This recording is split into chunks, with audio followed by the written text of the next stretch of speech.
मित्रांनो, big boss मराठीच्या घरामध्ये रितेश दादांनी रुचिताची खूपच जास्त क्लास घेतलेली आहे. कोण्या गोष्टीवर क्लास घेतली आणि काय झालं नेमकं आजच्या एपिसोडमध्ये सर्व काही जाणून घेऊया, तर व्हिडिओ पूर्ण बघा.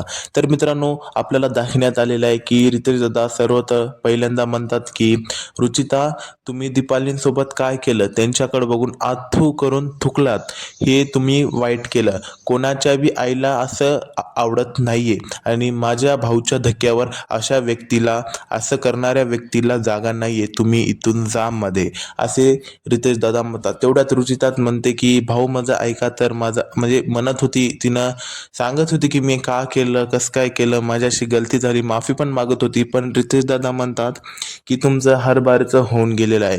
तुम्हाला ना किती बारी सांगलं तर तुम्ही ऐकणारे नाहीत.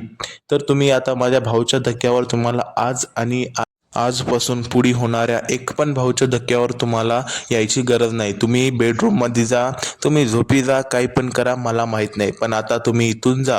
तेवढ्यामध्ये नाही का रितेश दादा खूपच जास्त रागामध्ये आले होते आणि सर्वजणांना नुसतं पाहत होते. कारण रुचिता जे नाही का, मोस्टली घरासोबत सगळ्यात जास्त भांडणं आहेत तर आपल्याला रुचिताचे बघायला मिळालेले आहेत. आणि रुचितांचं कसं आहे माहिती का मित्रांनो, तिनं भाऊच्या धक्क्यावर सांगते की मी तुम्हार करणार वगैरे वगैरे, तिनं सांगते वगैरे, पण तिचं करायचं तेच करते. यामुळे रितेश दादा बी खूप जास्त रागात आलेले आहेत. म्हणजे आजच्या एपिसोडमध्ये आपल्याला रुचिताची पण खूपच जास्त क्लास घेताना दिसून येणार आहेत रितेश दादा. याबाबत तुम्हाला काय वाटते नेमकं, कमेंटमध्ये तुमचं मत नक्की सांगा. भेटूया पुढच्या व्हिडिओमध्ये पुढच्या अपडेट सोबत. तोपर्यंत बाय बाय.